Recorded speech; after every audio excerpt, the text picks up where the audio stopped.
Olá pessoal, tudo bem? Então nessa videoaula a gente vai continuar aí com o desenvolvimento de interfaces gráficas, vamos dar uma olhada em algumas outras propriedades e alguns outros componentes. E o foco principal, que vai ser no finalzinho da aula, a gente vai falar sobre o depurador. A gente vai executar o nosso programa linha por linha para identificar como que ele está funcionando e com isso talvez facilitar na identificação de erros, ok? Vamos começar. Para começar, a gente vai criar um novo formulário. Então, vou clicar na pastinha aqui, Códigos, Novo, e vou selecionar a opção Form JFrame. A gente vai criar um formulário de login. Então, vou colocar o prefixo aqui, JFRM, para identificar que é um formulário. E aí, o nome do formulário, o que ele vai fazer. Então, ele vai realizar o login. Ok? Vai abrir aqui para mim o nosso formulário, nosso painel. Dentro desse painel, aqui na janela ou na paleta que eu tenho os componentes, eu vou colocar 3 labels, 1, 2, 3. Estou apertando Shift, então por isso que eu não preciso ficar clicando e voltando. Vou colocar um campo de texto, então clica no campo de texto e arrasta. Um campo de senha e 2 botões. Então, botão 1, 2. No primeiro label aqui eu vou trocar a propriedade dele, vou colocar usuário. E o segundo label, que é o rótulo do campo, eu vou colocar senha. Então quer dizer o quê? Que a pessoa nesse campo tem que digitar qual que é o nome do usuário e no segundo campo qual que é a senha da pessoa, ok? Os outros 2 botões aqui, eu vou colocar um texto para entrar e outro para sair, por exemplo. Então, para ele cancelar a operação. Bom, feito isso daí, eu vou pegar agora e nesse label que ficou sobrando, eu vou colocar uma imagem nele para dar uma estética melhor para o meu formulário. Okay? Então, aumentei aqui o tamanho dele, ó. A gente pode redimensionar. E aí, nesse lugar, então, a gente vai colocar uma imagem. A imagem você pode pegar do Google mesmo, imagem, ou um site que eu gosto muito de utilizar é o Icon Finder. Então, ele é como se fosse um Google, só que para ícones, ok? Só para ele funciona em inglês, então você tem que digitar o que você quer em inglês. Então, por exemplo, lock, que é um cadeado, e vai ter vários ícones de cadeados aí. Então, você pode, por exemplo, clicar no ícone. Aqui você vai poder selecionar qual que é o tamanho do ícone que você quer. E aí depois você pode clicar em fazer download aqui. Os primeiros ele deixa você fazer download normal, depois ele pede para você fazer um login aqui, tá? Eu já tenho alguns ícones que eu peguei, então eu peguei um cadeado, um íconezinho de abortar, de cancelar e um de confirmar. Eu vou pegar essas três imagens, vou copiar elas, Ctrl C, e vou vir aqui no projeto do NetBeans, e é interessante a gente criar os pacotes para organizar o que a gente está fazendo. Então, eu vou criar um pacote só para colocar as minhas imagens. Então, vou vir aqui em pacote de código-fonte, botão direito, pacote Java, vou chamar esse pacote, essa pasta de img, que são imagens, e aí selecionando esse pacote de imagens, vou dar um Ctrl V para colar as imagens que eu baixei do site lá, ok? Então, para colocar a imagem do cadeado aqui, eu clico no label e vou vir na propriedade icon. Então, icon é o ícone, né? Então, permite que eu coloque um ícone dentro desse label. Clica nos 3 pontinhos, ele vai perguntar a imagem do projeto, em que pacote que está. Então, está no pacote MG. Qual que é o arquivo? Qual que é o nome da imagem? Então, a imagem cadeado. Dá um OK. Aí ele vai pôr para mim aqui, então, o ícone do cadeado. E aí ele vai manter também, ó, o texto do label. Então, o que a gente vai fazer? Vou apagar na propriedade text o texto que está nesse label. Então, vai ficar só a imagem. Eu volto a diminuir ela aqui para organizar. Ok, então colocamos. Vou fazer a mesma coisa para o botão sair. Clico na propriedade ícone. Vou selecionar a pasta imagem, o botão, a imagem de cancelar. E a mesma coisa aqui para o confirmar, ok? Então, já deu uma aparência um pouco diferente, né? Bom, aí vamos dar uma olhada aqui em algumas outras propriedades, ó. Aqui esses dois campos têm texto preenchido, eu posso deixar eles em branco. Então, para deixar em branco, é só selecionar eles e apagar a propriedade texto, como a gente já viu. Então, na senha aqui também tem um texto, ó. Campo senha, o texto ele mascara, deixa as bolinhas. Então, essa é a diferença de um campo de texto normal. Selecionei a propriedade texto, apaguei ela, e vai apagar também aqueles textos. Eu gosto muito de pegar e colocar esses campos assim em um painel. Ele facilita, se eu tiver que arrastar algum componente, ele já mexe todos juntos. E em questão de alinhamento também, então, por exemplo, se eu mexer aqui, às vezes ele pode meio que desconfigurar algum outro componente, tá? Estando no painel, essa desconfiguração ela é menor. Então, o que eu faço? Eu clico em qualquer lugar do painel, seguro, arrasto, marco quais são os campos que eu quero colocar no painel, então esses campos aqui estão selecionados, clico com o botão direito, seleciono a opção incluir em painel. Ele vai colocar tudo isso daqui dentro de um painel, tá vendo? Então agora eu posso mexer todo ele. Então o que está dentro dele não é deformado. Vamos lá. Assim como no painel, em outros componentes, eu também posso mudar algumas propriedades. Então, por exemplo, no painel, quando eu selecionar ele, ele vai falar aqui, ó, painel selecionado, e essas são as propriedades do painel. Posso mudar, por exemplo, a cor dele.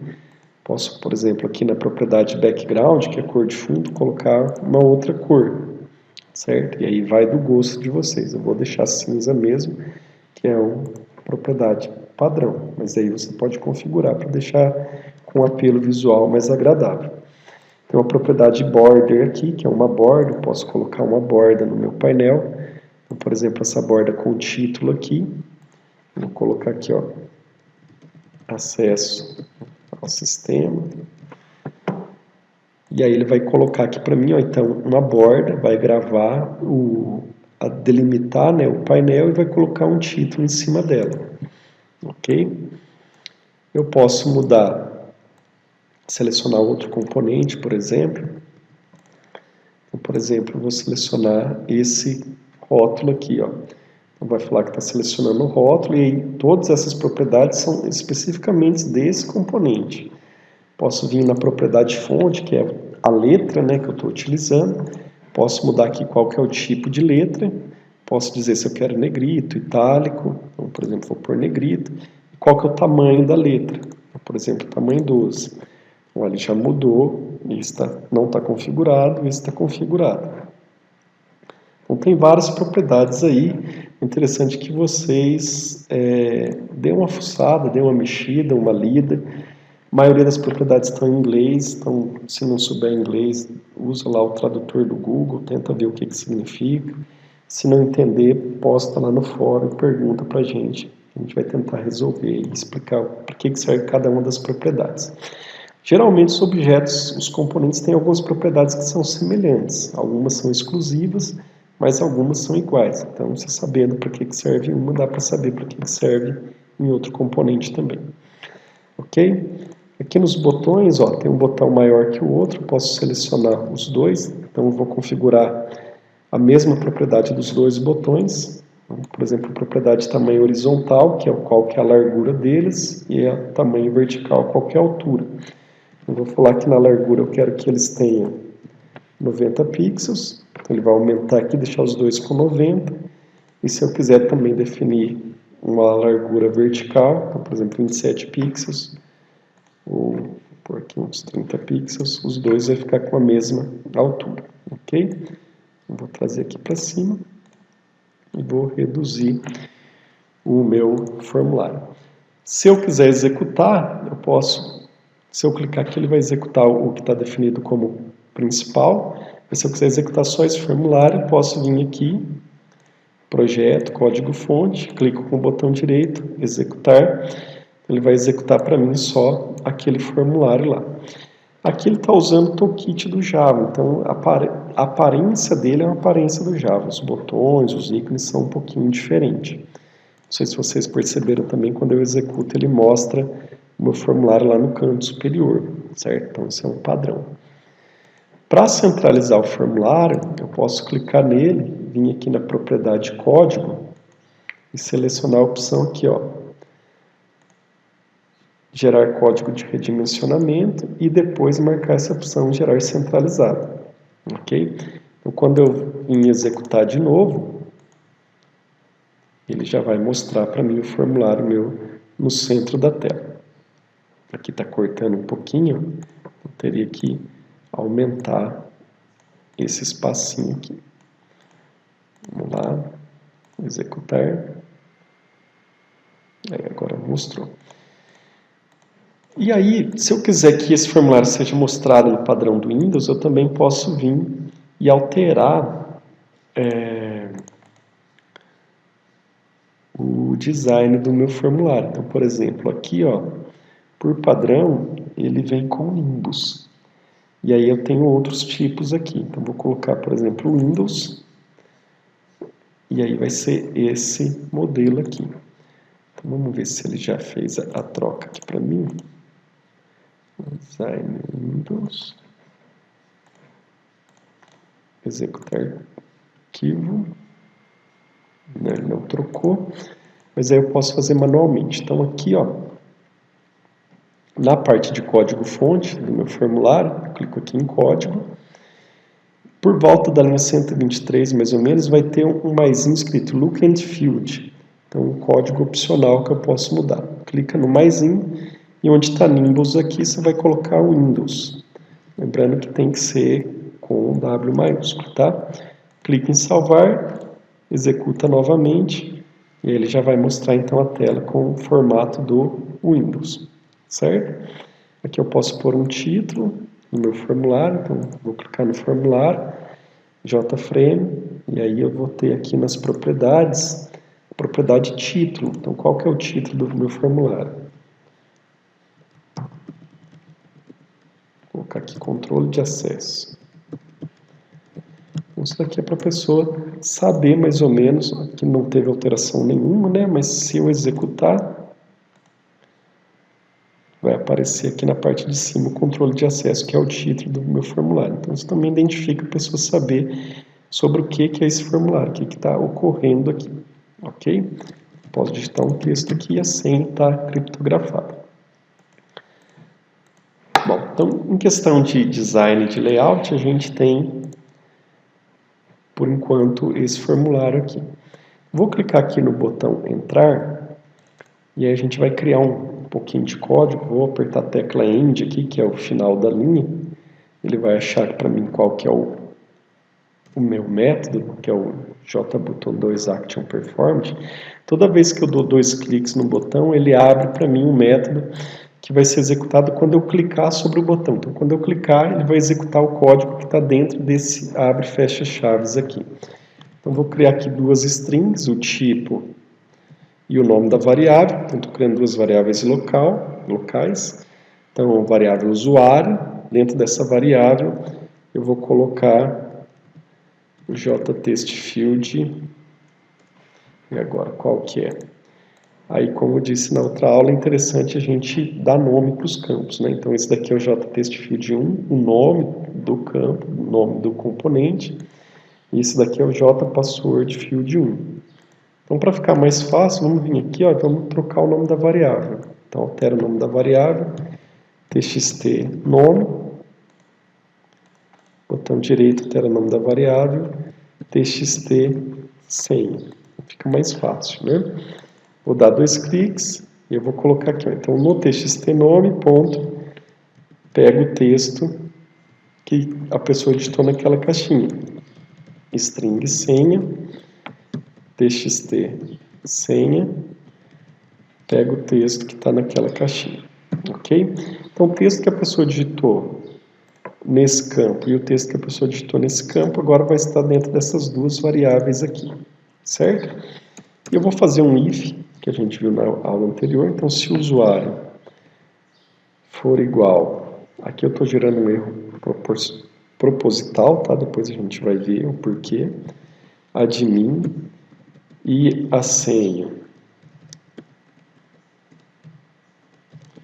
for igual a 1, 2, 3, então vou mostrar a mensagem para o usuário, então jOptionPen, show message,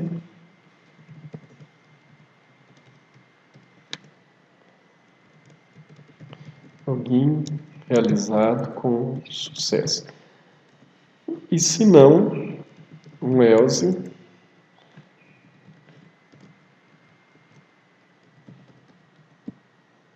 copia a mensagem para aproveitar, erro, estou colocando algumas informações a mais, error message. Eu vou quebrar a linha aqui para poder caber dentro da minha área de texto aqui, ó. Então, supondo, se a pessoa digitar admin nessa caixinha e digitar a senha 123, deveria mostrar login realizado com sucesso. E se ela digitar qualquer outra coisa que não seja admin e a senha 123, teria que mostrar falha ao realizar o login, certo? Veja que já está dando aqui uns errinhos aqui, e isso é proposital, então faz parte para entender como funcionam as coisas. Então vou executar. Se eu digitar qualquer coisa e clicar no botão entrar, vai aparecer lá falha ao realizar login. Mas se eu digitasse o admin e a senha 123, então estou digitando 123, deveria aparecer o sucesso aqui, e não aconteceu, né?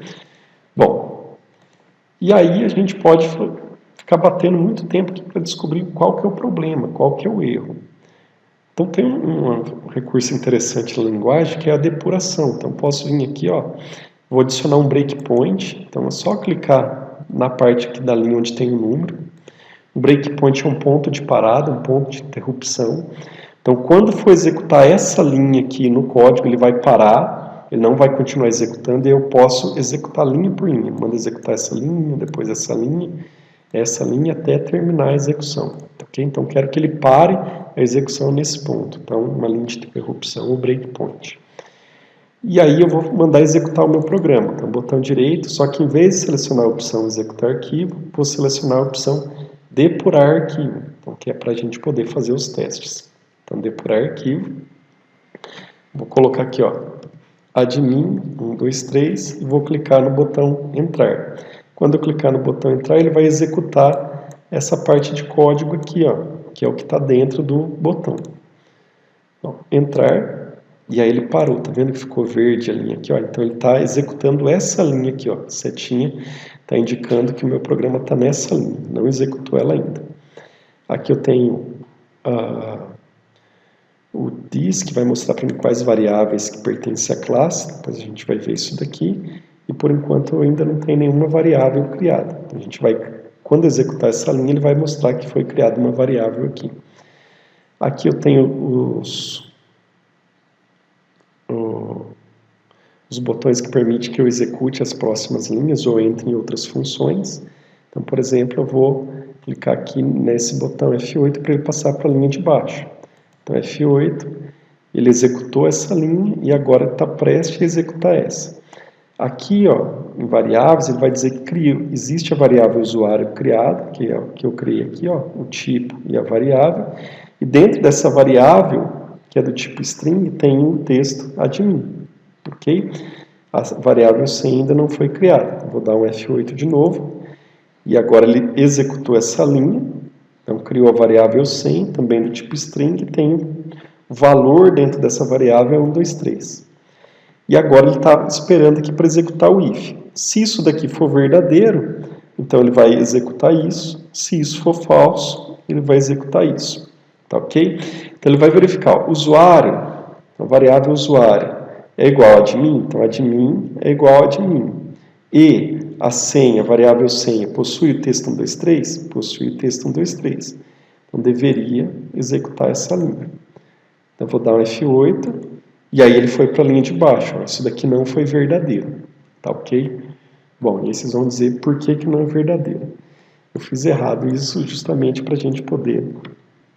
só para a gente poder executar isso daqui linha a linha e ver o que está acontecendo. Quando eu trabalho com string, a gente não usa o operador igual, tá? Aliás, quando a gente trabalha com qualquer objeto, com qualquer tipo que não seja, que seja de letra maiúscula inicial aqui, ó, tá? Se fosse um inteiro, por exemplo, seria igual. Aí não teria problema, tá? Então aqui a gente usa o operador equals. Então equals. Então se o usuário é igual ou equals a admin e a senha ponto equals é igual a 1, 2, 3, então a gente troca o operador igual pelo método equals, tá? Então o resto vai permanecer igual agora. Então se o usuário é igual a admin e a senha é equals a 1, 2, 3, então mostra isso daqui. Eu vou depurar de novo. Olha lá, admin 1, 2, 3, entrar. Ele parou nessa linha aqui, ó, então a variável usuário não foi criada. Posso apertar F8, que é o mesmo comando lá, ó. Então F8, criou a variável usuário, tem admin dentro dela. F8 de novo, criou a variável senha, tem o texto 1, 2, 3 dentro dela. E está parado aqui no if para executar. Então se isso daqui for verdade agora, se dentro do campo usuário existe o texto admin e se dentro da variável senha existe o texto 1, 2, 3, tem que mostrar para mim login realizado com sucesso. Então F8 de novo, agora ele entrou dentro do if, ó, não foi para o senão, não ainda mostrou para mim o JOption Pen, porque ele está nessa linha ainda não foi executada. Se eu der F8 de novo, aí ele vai executar essa linha e vai mostrar para mim aqui, ó, login realizado com sucesso. Então, ok, e agora funcionou perfeitamente, ok? Então, a videoaula de hoje era isso, pessoal. Vou clicar aqui para parar a execução, tá? E aí ele vai sair. Então, era isso. Então, entender que essa parte de execução linha por linha, isso daqui a gente ajuda muito a gente encontrar alguns erros lógicos. Então, às vezes o nosso programa funciona. O erro sintaxe é quando eu escrevi alguma coisa errada, por exemplo, esqueci um ponto e vírgula, ele vai dar o erro aqui, eu já acho direto. Mas o erro lógico, às vezes, é mais difícil de achar. E com o depurador fica mais fácil, porque você consegue visualizar o que tem dentro da variável, se um if foi executado ou não, quantas vezes um laço de repetição foi executado, e assim por diante. Então, é imprescindível saber usar um depurador, tá ok? Espero que vocês tenham gostado da aula, que vocês dêem uma estudada aí nas propriedades dos outros componentes. Se tiver alguma dúvida, posta lá no fórum da disciplina, ok? Então, um abraço, até a próxima aula.